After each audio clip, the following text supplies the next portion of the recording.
free bird leaps on the back of the wind and floats downstream till the current ends, and dips his wings in the orange sun rays and dares to claim the sky.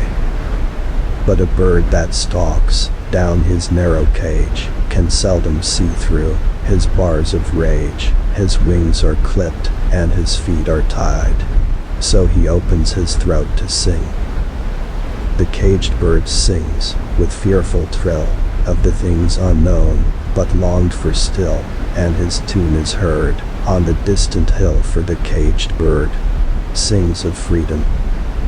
The free bird thinks of another breeze, and the trade wind soft through the sighing trees, and the fat worms waiting on a dawn bright lawn, and he names the sky his own.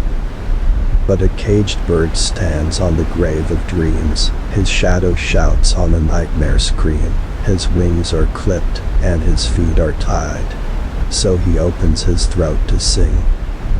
The caged bird sings with a fearful trill of things unknown but longed for still, and his tune is heard on the distant hill, for the caged bird sings of freedom.